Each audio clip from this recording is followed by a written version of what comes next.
Alright folks, so today we're going to be taking a look at the next 5 questions on the SAT Math subject test. Let's go ahead and take a look. Alright, so here I've got question number 6, which is where we left off last time. The average of your first 3 test grades is 78. What grade must you get on your 4th and final test to make that 80?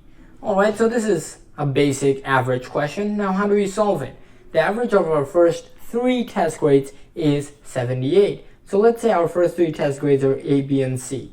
And since we want to take the average, we divide their sum by 3 to get 78.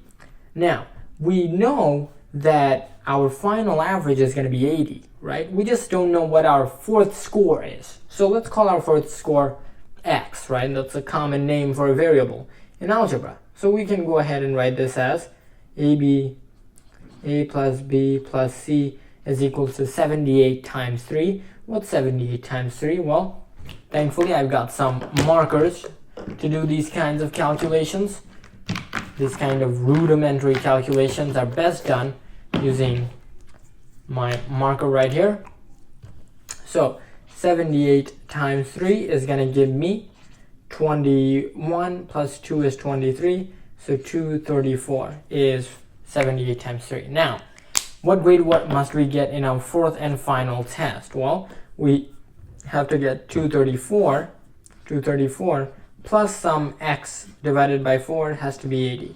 Now, all we have to do is solve for x, right? So why don't we go ahead and do that? So if I just go ahead and cross multiply, what am I going to get? I'm going to get 234. Let's go ahead and box this up. 234 plus x is equal to 320. Therefore, x is equal to 320 minus 234, which means x equals 86, folks, which gives us D. Not too hard, is it? Let's go to question number 7. Let me grab some white paper and we're good to go. Log base 7 of 9. So how do you tackle a question like that? Those kind of cryptic questions always get me. So how do you tackle a question like this one? Log base 7 equals 9. Well, let me see if I can try to explain this. So log base 7 of 9 is equal to some number x, right?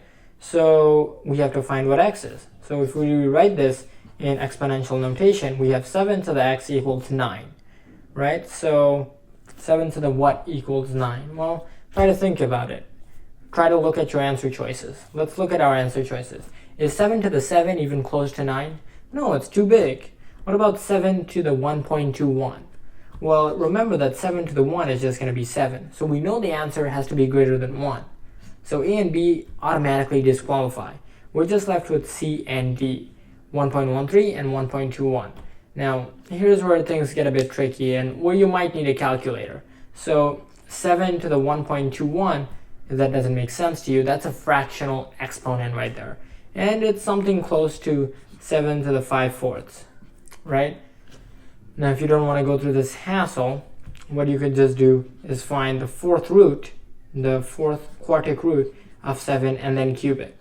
But that's too much hassle. We're just better off using calculator. So let's go ahead and use our calculator and then we'll quickly find that 7 to the 1.21 is too big, far too big for us. So we'll just be left for 7 to the 1.13, which is answer choice 3, or C in this case. Okay, that being said, let's move on to the next question. Question number 8. Question number 8. Okay, so what is question number 8 asking us? If log base 2, so these are some log questions, if log base 2 of m equals x and log base 2 of n equals y, then m times n equals, well, these are just our log rules, right? So how do we apply our log rules to this? Well, log base 2 of m equals x, let's rewrite that in exponential notation as 2 to the x equals m, and exponential notation as 2 to the y equals n. Now, check it out, I can multiply these two. So 2 to the x times 2 to the y is equal to mn, right? So by the laws of exponents, I then have 2 to the x plus y is equal to mn, right? So that means that's the answer. Mn is equal to 2 to the x plus y, which is A. All right, folks, we're moving fast. Let's see what our next question is. Where can I even find the next question? Oh, there we go. Just had to flip the page. How many integers are there in the solution set of x minus 2 is less than or equal to 5? So these questions I always have a hard time with because they're absolute value.